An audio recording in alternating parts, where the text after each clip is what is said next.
Welcome to Opportunity Crudes Management Seminar Series, an informative look at crude processing challenges. Disclaimers.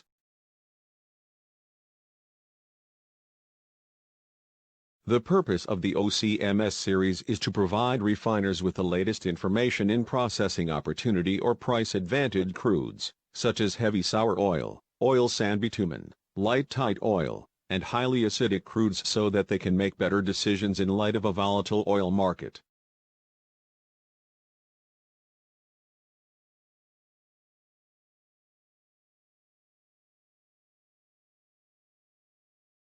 As discussed in our just-published strategic report entitled, Novel Strategies of Processing Price-Advantaged Crudes in a Volatile Oil Market, crude management covers 6 major areas: crude selection and blending, treating with chemical additives, crude oil storage, desalting, and logistics of crude oil. Video number 4, Crude Cuts, Do You Have the Right Stuff? Part 2, Crude Assays, Blend Recipes, and Blending Strategies is the second video of a 2-part series concentrating on the utilization of crude assays, blend recipes, and blending strategies to obtain desirable fractions in making preferred products. Part 1, shown last month in September, discussed the importance of crude selection and key blending criteria.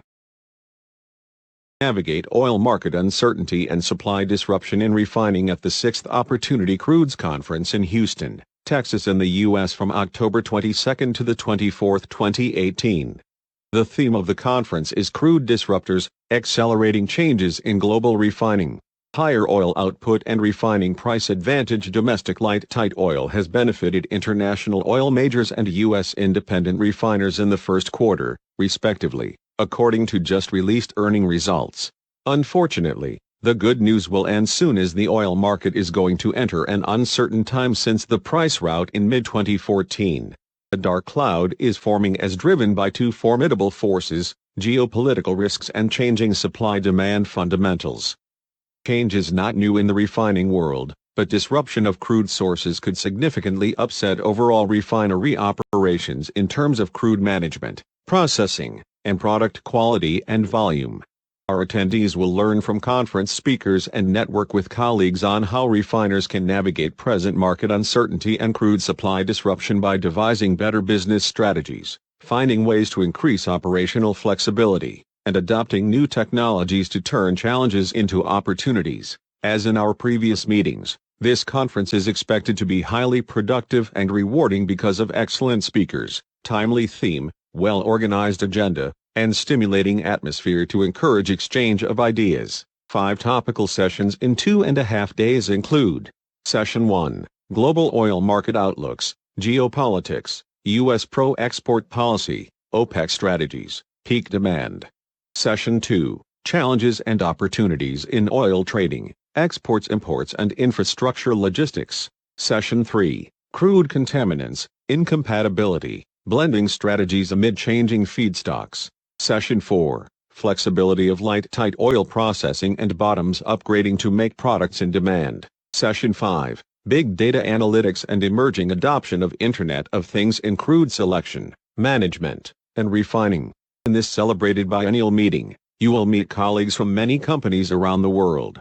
The Opportunity Crudes meeting from October 22 to the morning of October 24 is coordinated with Crude Oil Quality Association's fall meeting, which will be held on October 24 and October 25 to benefit from synergy in serving our upstream, midstream, and downstream colleagues. To save up to $300 before June 1, register today by visiting opportunitycrudes.com/Houston 2018.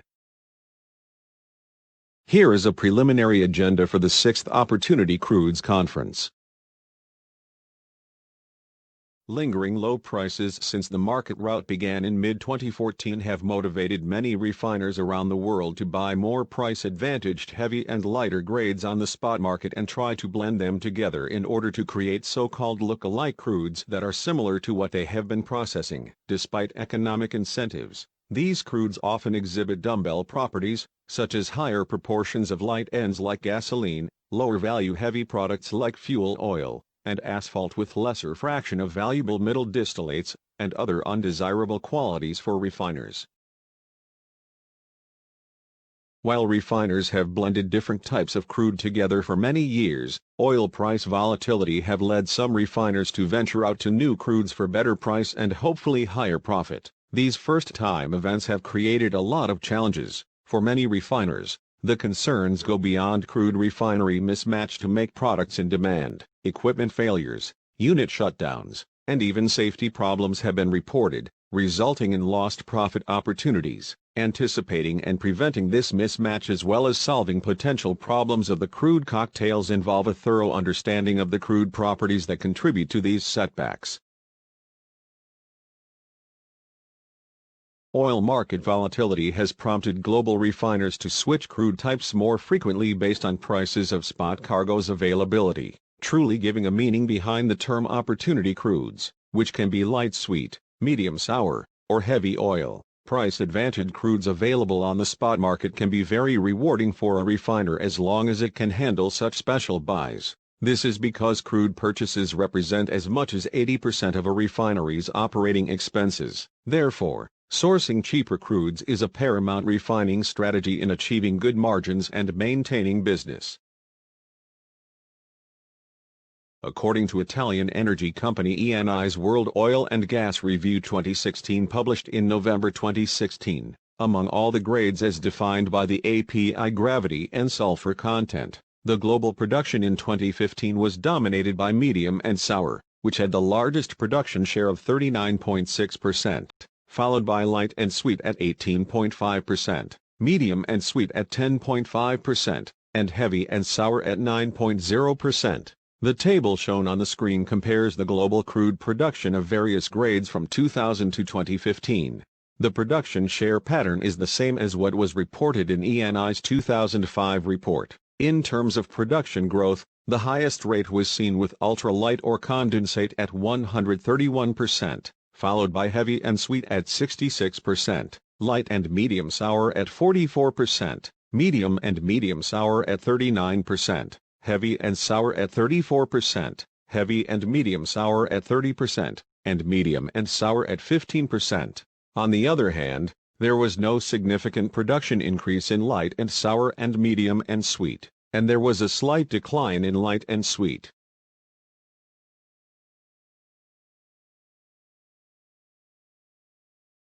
Global oil trade flows and processing have undergone a considerable change since crude prices collapsed in mid-2014.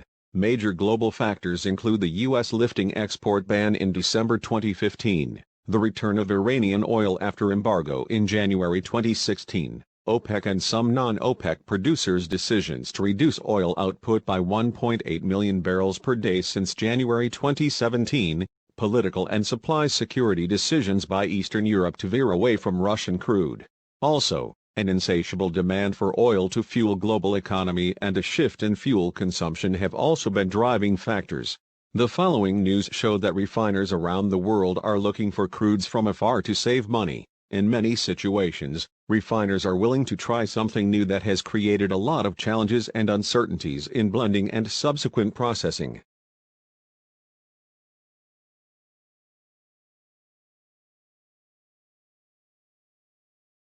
Two U.S. independent refiners have expressed concerns over OPEC's decision to extend supply cuts into the second half of 2017.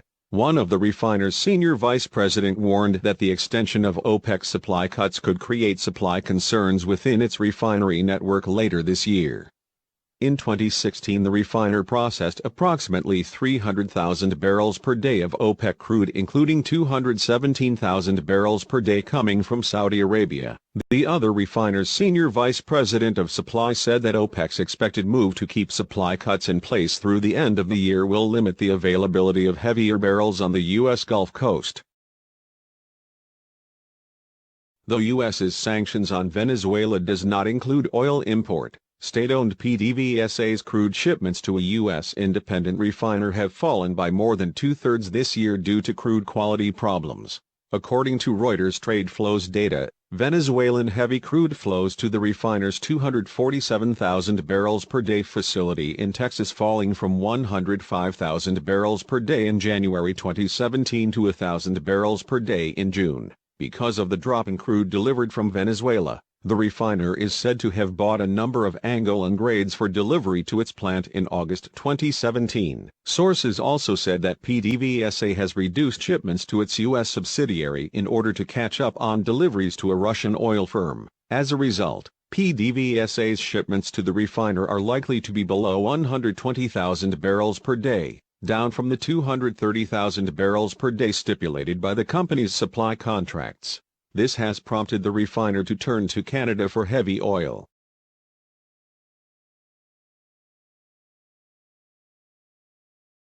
With OPEC cuts and declining production from Alaska and California, U.S. West Coast refiners are looking for new sources of crudes. Latin American crudes are the logistical choice. In comparison of total imports to the West Coast, Saudi crude represents about 27% share, while Latin American crudes have about 32% share. Colombia and Ecuador are leading importers with 33% and 52% shares of Latin American total. Quality-wise, Colombia's medium sour South Blend and Vasconia and Ecuador's medium sour Orient can substitute Alaskan North Slope. Colombia's heavy sour Costilla Blend and Magdalena and Ecuador's Napo could substitute California's San Joaquin Valley Heavy. Colombia and Ecuador have exported dominantly to 8 refineries in the first quarter of 2017. Mexico's national oil company Pemex resumed sales of heavy Maya crude to U.S. West Coast refiners for the first time since 2008. It is estimated that 30,000 barrels per day of Maya and 50,000 barrels per day of lightweight Isthmus will be shipped to the U.S. West Coast in 2017. The primary reason for the shift is that the crude fetched about $1.45 more per barrel than it would have if sold in Europe. Pemex would look to move from spot sales toward more long-term contracts on the West Coast in the future. Meanwhile, Brazil is eyeing U.S. West Coast for potential sale of its subsalt grades, which have already found buyers in Taiwan and Indonesia.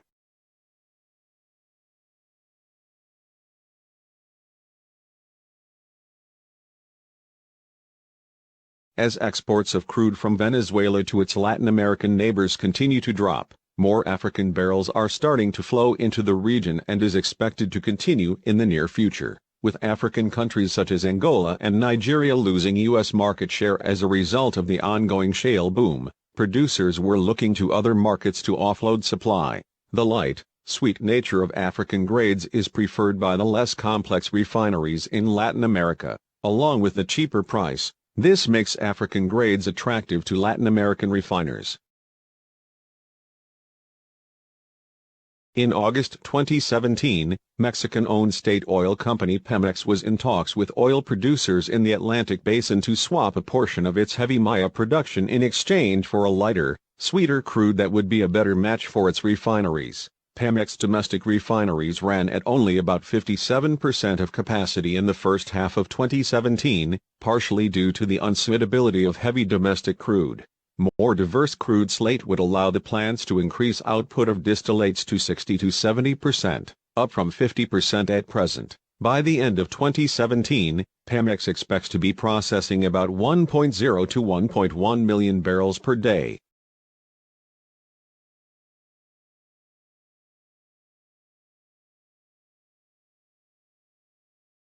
In recent years, European refiners have been importing crudes from outside traditional sources because of the availability of U.S. shale oil, the return of Iranian oil, the economic benefits of price-advantaged Canadian oil sands bitumen, aggressive sale tactics by Iraq, and Russia focusing on converting its crudes into exportable fuels and is shifting its export to Asia. Also, supplies from the North Sea Libya are declining, thereby prompting refineries in the region to step up in crude blending.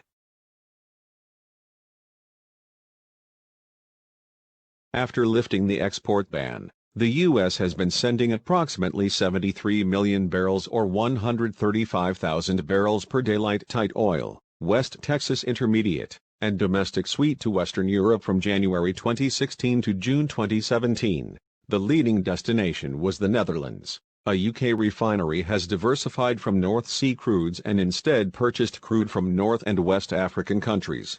The refinery also booked 2 cargoes of Eagle Ford and expressed interest in processing more U.S. crude as long as the Brent WTI spread was above $3 per barrel.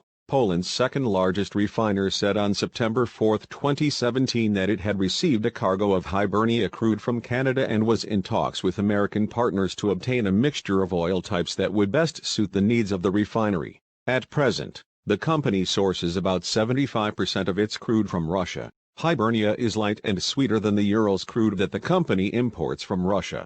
In July 2017, the company was looking at U.S. crude and signing a long-term contract. The refinery processes mostly Russian crude but has indicated that it is interested in diversifying its supply.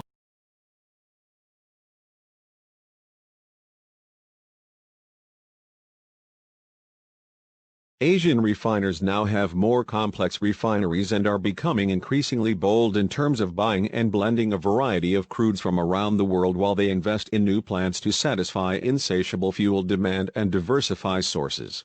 OPEC production cuts have further incentivized refiners in Asian countries to try new grades for the first time. Other refiners have also shopped for new crudes to diversify sources for a variety of reasons. Seeing opportunities in this region, Alberta's energy minister went on a tour of Asian countries hoping to find new buyers for Canadian crude. Alberta's energy minister was able to convince a Japanese refiner to import new Canadian crude to comply with the Japanese government's directive to bring in new crude sources. Also, Japan's largest refiner imported Kisange and Kunbinda crude from Angola, which would be new imports of these grades after a hiatus. Other Japanese refiners have increased imports of Latin and South American and U.S. crudes, including the first-ever import of U.S. domestic sweet blend. On April 24, 2017, a South Korean refiner said that it had bought Russian Urals for the first time, with a 700,000-barrel cargo to arrive in June, buying it on the spot market to diversify its crude supplies. A South Korean oil refiner had bought Sakhalin blend from Russia for delivery in April and May, and was planning to blend the light crude with the heavier oils it would usually run. A Taiwanese refiner was said to have bought Saharan blend from Algeria for its new splitter to replace heavier Angolan oil.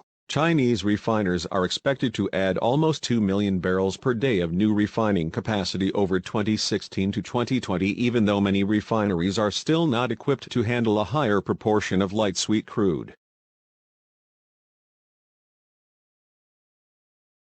Due to the lack of heavy oil exports from OPEC producers stemming from the production cuts, Asian refiners started buying new crudes at a discount. A Chinese teapot refinery in the northeast Shandong province was importing 1 million barrels of Mars crude, the first U.S. crude cargo imported to Shandong. Meanwhile, a Thai refiner was reported to have bought both Sakhalin and U.S. Eagle Ford for the first time in the second quarter of 2017.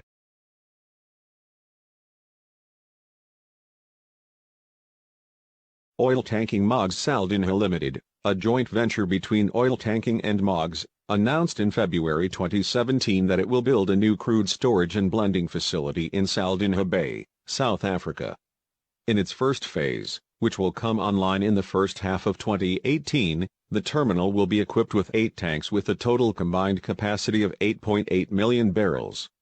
Another 4 tanks will be added later, taking capacity to 13.2 million barrels. The goal is to blend heavy crude grades from Latin America with lighter grades from West Africa and the U.S. to create so-called dumbbell blends that will be exported to Asia for upgrading to produce cleaner fuels at lower costs. The facility will be connected to an existing jetty capable of handling very large crude carriers. A U.S. terminal operator, Jefferson Energy Companies, announced in 2015 plans to open a heated 100,000-barrel tank at its crude-by-rail terminal in Beaumont, Texas that will blend undiluted heavy Canadian crude with super-light condensate or tight oil to look-alike blends or the individual specification of a refinery in order to help that refinery maximize yields or maximize a specific product, such as diesel or gasoline. Another U.S. terminal operator, Hazelwood, announced in 2015 plans to spend $400 million to construct a world-class blending terminal in St. Landry Parish, Louisiana that will combine surface storage with underground salt cavern storage and an inline blending system to allow simultaneous blending of up to 10 different types of crude to provide a "boutique crude blend" for a given customer based on current market conditions and refinery constraints. Construction on the complex is set to begin early 2016, with completion scheduled for early 2018.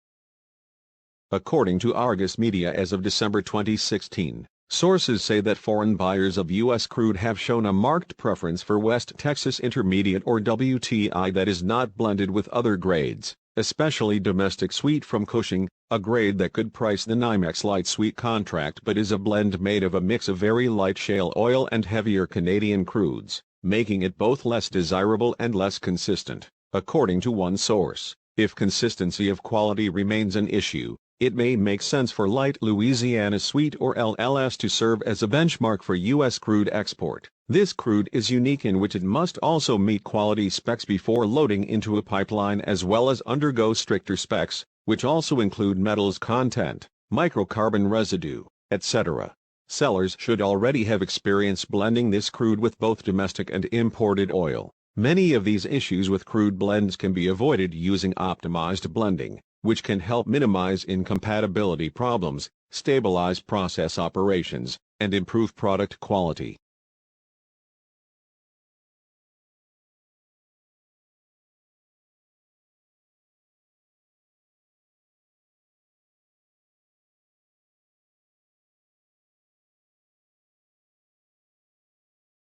Here is our sponsor's experience. The AC Analytical Controls CNS SIMDIS for crude oil is the most advanced analyzer on the market to simultaneously determine the boiling range distribution of carbon, nitrogen, and sulfur in crudes and final products. In current volatile markets with diversifying qualities of crude sources and qualities, proper decision-making is critical to optimize profit margins and protect installation and processes. Early crude assessment data is pivotal in this decision-making, but can be tedious, costly and time-consuming. Methods such as combustion UV fluorescence and X-ray are widely used techniques for quantification of sulfur and nitrogen in crude. However, none of these techniques provide boiling point-specific distributions for the heteroatoms. This creates the need to assay the crude first, and run multiple samples through the lab for measuring these key value differentiators. A few years ago, a new technique was developed in PAC to address this challenge. We named it CNS SIMDIS.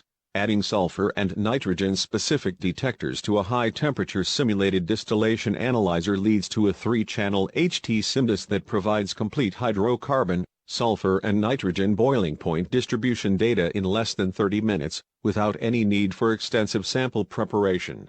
The results obtained by this method are thoroughly validated over recent years and are now used in various refinery labs. Recently, the first sulfur SIMDIS method has been approved in ASTM.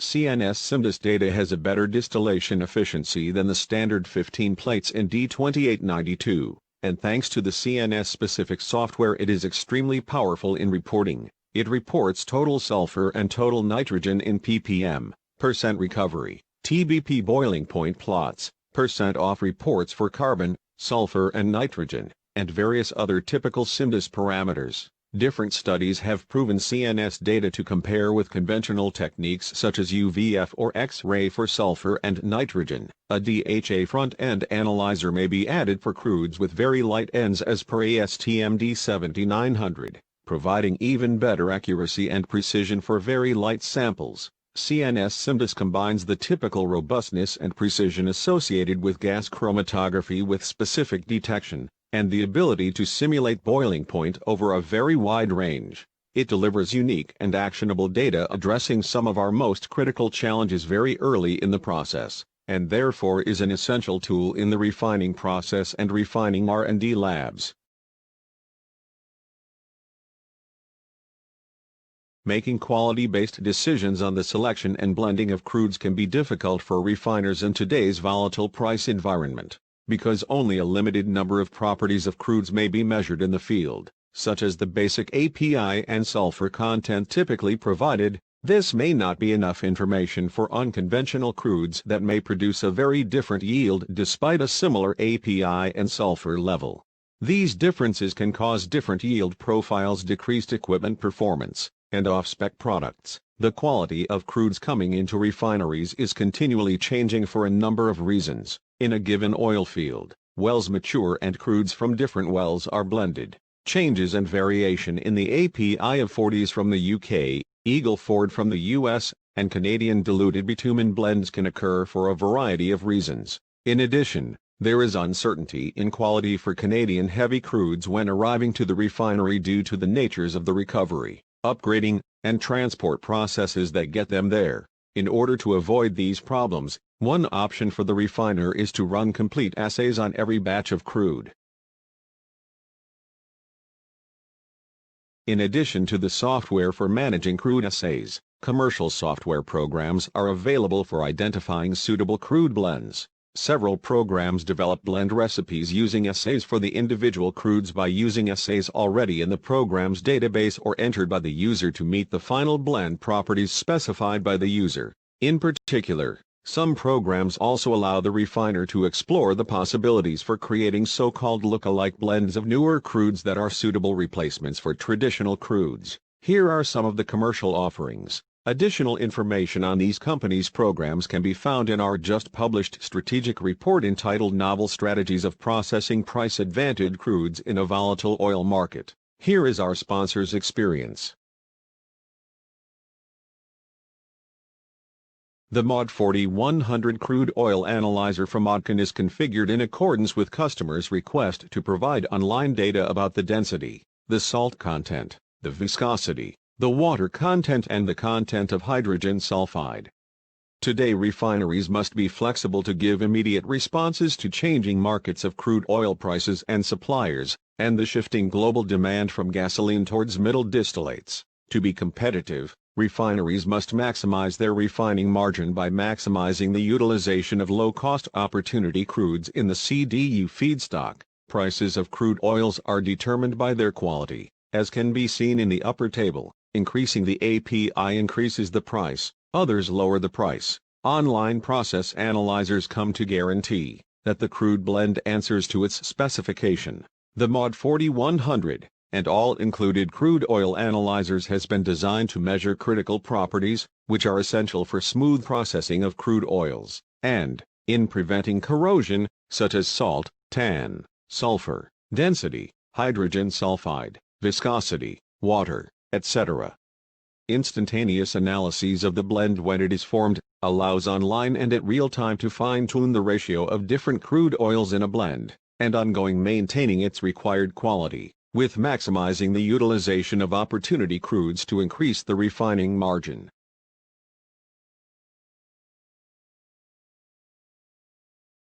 The Beacon 3000 is an inline, multi-channel process NIR analyzer. It enables non-contact, real-time monitoring and closed-loop control of physical properties and chemical composition in industrial process applications. Crude oil assay determines the volumes of gas, naphtha, kerosene, diesel and vacuum distillates, which, under optimized conditions, can be produced from certain crude oil.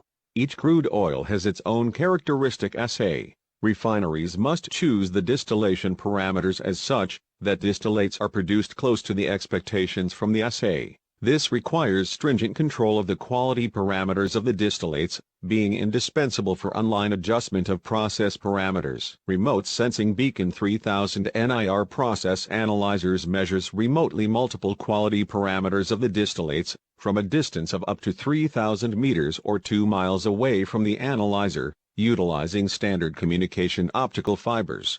The analyzer is placed in any safe area, while only its extremely safe measuring probes are installed in the X-zone. Real-time analytical data allows adjusting the process conditions according to the quality of the distillates, to produce maximum quantities of in-spec most valuable distillates, and which is especially important after crude switching. Utilizing assay data in combination with real-time process adjustment increases the revenue and refining margin.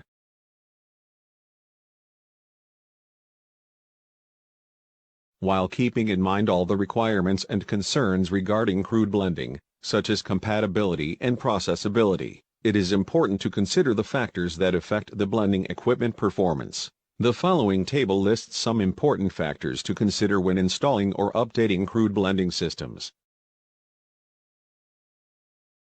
Crude blending operations cover two types of blending systems: tank blending and inline, also known as online blending. Tank blending is a batch process where set amounts of each crude oil are sequentially added to a tank and mixed until a homogeneous mixture is achieved, whereas inline blending is a continuous process in which all of the crude blend components are fed simultaneously and blended in a pipeline as the mixture is pumped towards its destination, which is usually the CDU.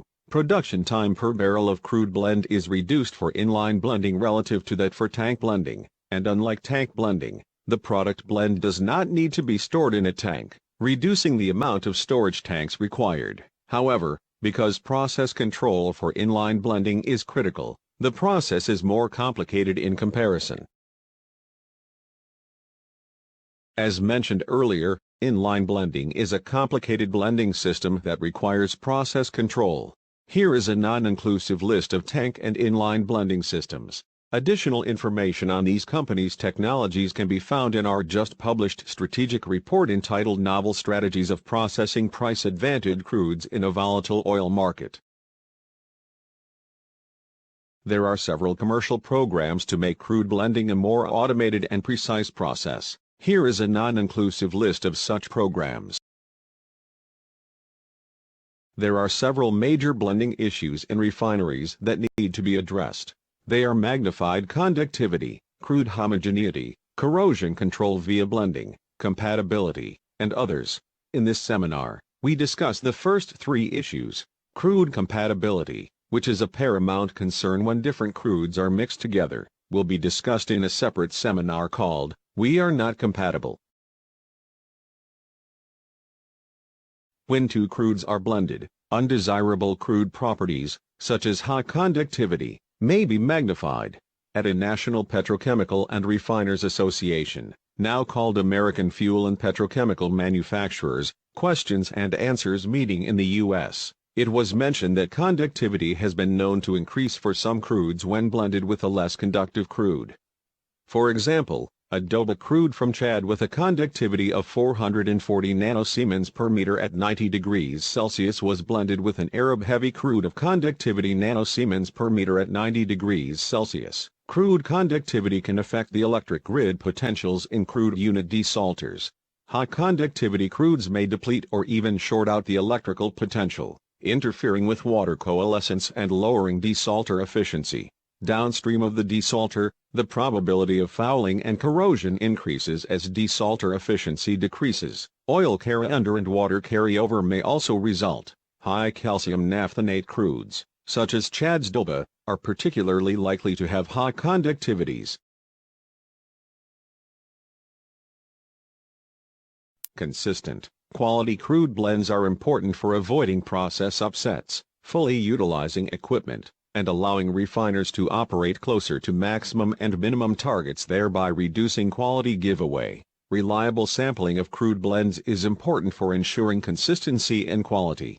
Using an inline blending system for blending crude oils reduces refinery tank requirements and produces homogeneous streams that are relatively easily sampled.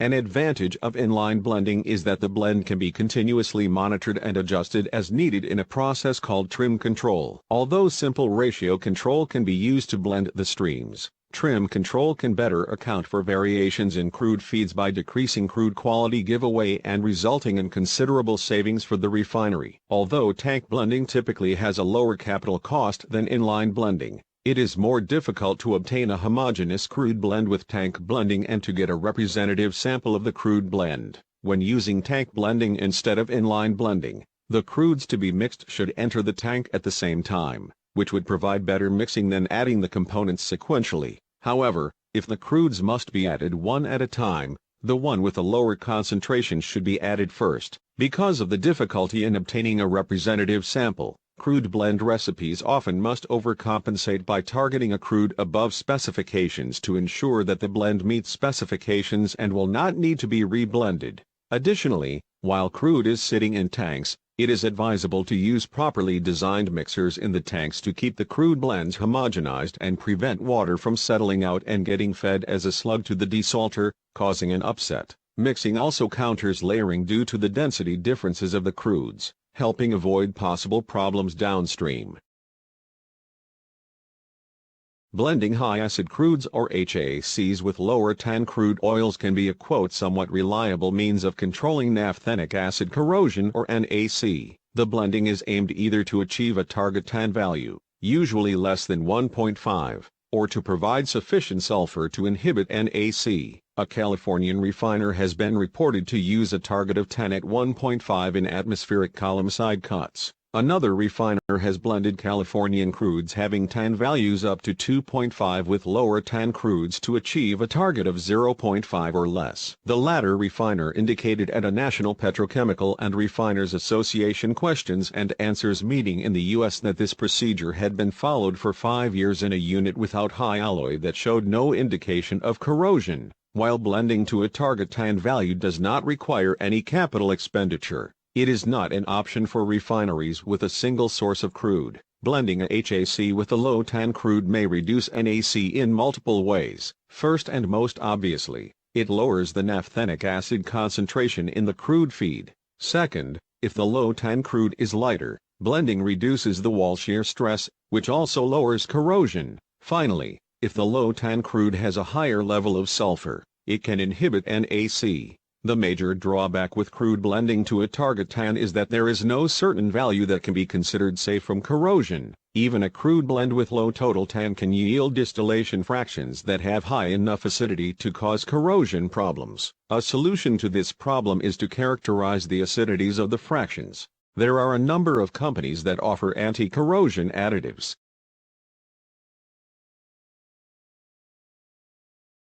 Here is our sponsor's experience. The Asphaltene Stability Index Test or ASIT, from Baker Hughes, a GE company, is a tool for determining asphaltene stability of crudes and crude blends. Field ASIT Services technology uses a portable automated titration device using near-infrared laser to detect onset of asphaltene flocculation. The testing can be routinely performed in the refinery. The ASIT plot is the normalized laser power intensity, on the y-axis, versus the Asphaltene Stability Index or ASI, on the x-axis. The curve inflection point is the asphaltene flocculation onset and ASI value for the test. In the chart depicted, the black curve represents the base crude for the refinery with a moderately stable ASI value. The blue curve is an opportunity tight oil with no well-defined flock point. Additional information is required to define the ASI value of this type of crude. The red curve is the targeted blend of base crude and opportunity crude, demonstrating a very unstable crude blend that will require problem mitigation. Blend asphaltene stability information can be used to help guide crude selection, blend ratio decisions, and problem mitigation planning to manage risk and maximize refinery profit. Data obtained using the Field ASIT Services technology can be coupled with the BHGE crude compatibility model to further evaluate blend stability for new and proposed blends. The BHGE crude compatibility model is a proprietary mathematical model that can estimate the ASI of a crude blend based upon the ASI values of the individual crudes and some additional crude characteristic values. The example plots depicted are simple two crude blends. The blue data represents the model calculated ASI value on the y-axis versus the blend percentage on the x-axis, 0 to 100%, of one of the crudes in the blend. ASI measurements of physical blends are also plotted validating the model values. Blends containing as many as 8 different crudes have been modeled and lab test validated in a similar manner. The values used in the crude compatibility model can also identify the theoretically defined incompatibility points for various crude oil blends. These would be blends that potentially should be avoided, or more extreme mitigation efforts required. A crude oil database can be developed to facilitate planning of how a new crude, or a new crude blend, may impact the refiner's operation with respect to asphaltene stability. The model also facilitates ASI quantification of various crudes that do not produce a well-defined flock point. How these no-flock crudes behave in the blend is of strong interest, as many of these crudes induce asphaltene instability. As the practice of blending of crudes from different sources is becoming more popular in a volatile oil market, refiners must understand how mixing different crudes into a blend affects not only the final product but the refinery as well. Therefore, it is important to run assays and consider the properties of each crude to prevent issues. Fortunately, there are many commercial options available to refiners to allow them to develop a suitable blend as well as monitor the process. Only after the refiner has taken the necessary precautions can crude blending be an economical decision. Thank you very much for watching our video.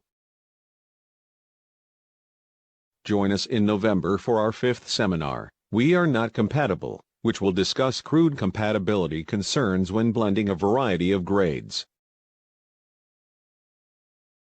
Thank you to Baker Hughes, Modcon, and PAC for sponsoring this video. Sponsorship opportunities are still available for the rest of the seminar series. Please contact Matt Wonder at mwonder@hydrocarbonpublishing.com to sponsor a future video. Sign up today to receive our quarterly technology newsletter, Worldwide Refinery Processing Review.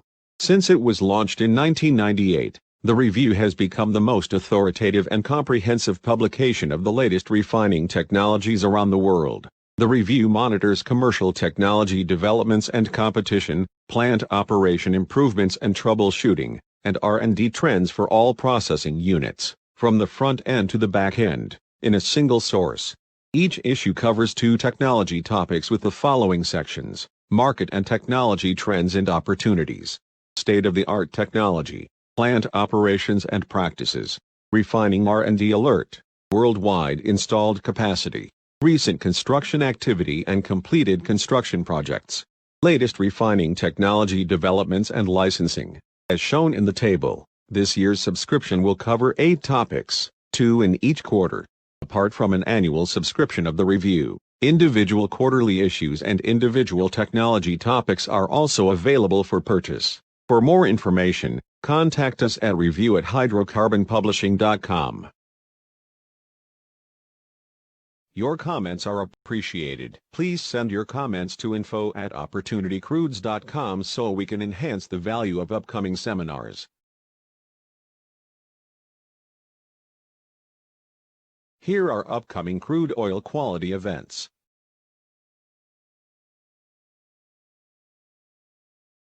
Disclaimers.